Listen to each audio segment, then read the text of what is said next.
Hey guys, Dr. Ohad here, the Self-Help Doctor, and today I want to go over a simple breathing exercise. So before we go into the actual mechanics of the breathing exercise, I want to take a couple of seconds just to explain why this is an important thing to do. Why do so many people like breathing exercises? Does it really do anything? So let's just take a moment to understand the logic behind, or the rationale behind doing a breathing exercise. So if we think about breathing on the most biological level, breathing is oxygen, okay? Or it's the act of taking in oxygen. And oxygen is basically fuel for the body, okay? The body needs oxygen and uses it to do something. Now, the more oxygen we have, and the more our body can do that's something with it.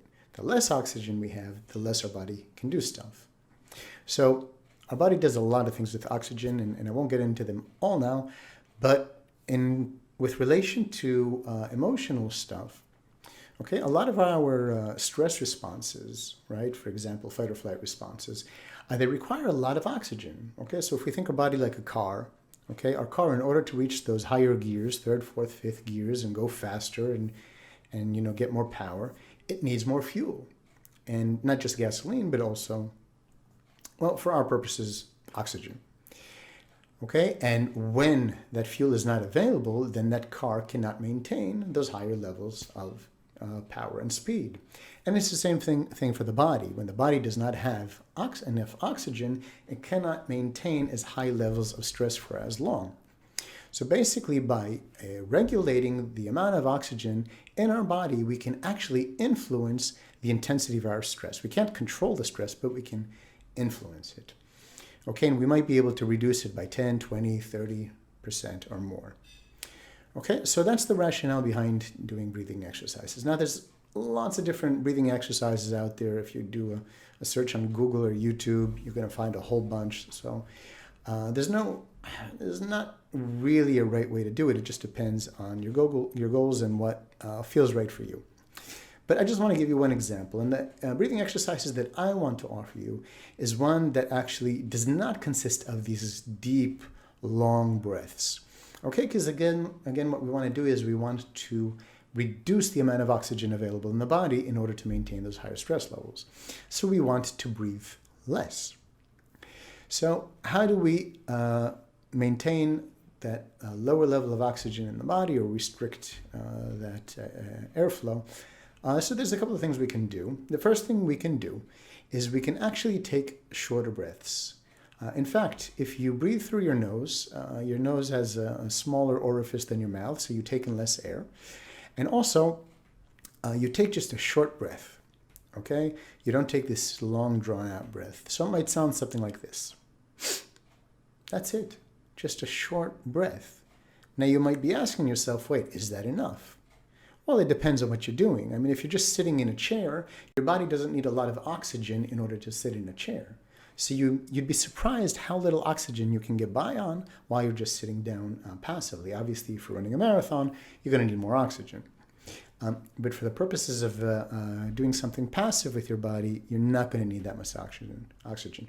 So the first thing you can do is take a short breath through your nose. So again, here's an example, and that's it. And then the second thing we can do is actually wait before we release that oxygen, because the more we breathe in and out, the faster that cycle of oxygen and the more oxygen we're taking in. But if we slow it down or wait before we release the oxygen, we're actually going to be bringing in less oxygen as we cycle through. So I might count to 3 quietly before I release my breath. Okay, so it would sound something like this.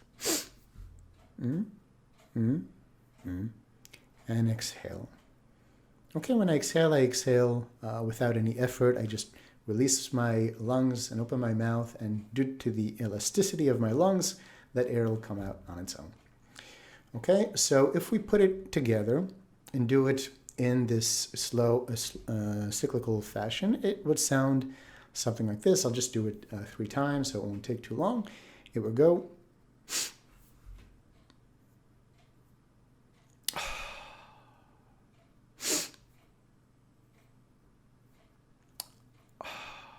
And last time.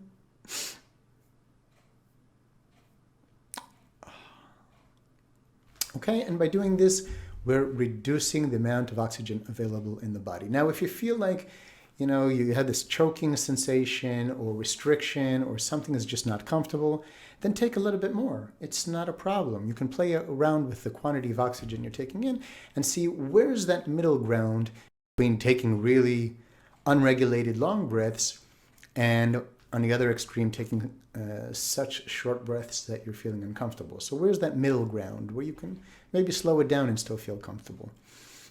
Okay, and that's one easy trick that you can take with you and basically do anywhere, anytime. You can do it in a subtle fashion so no one even knows that you're doing it. Okay, and that's one easy way to try and reduce some of that stress or tension that you may or may not be feeling but is with you. Okay, if you want to check out some other free tools, check out my channel.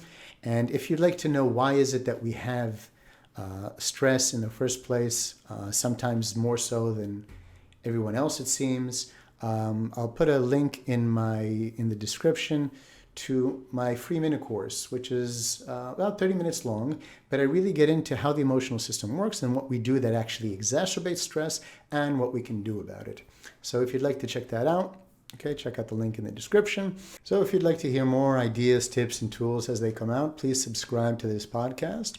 And if you're watching this on YouTube and you like this video, please hit the like button. It really helps me with the YouTube algorithm. All right, guys, that's it for now. Hope you have a stress-free day.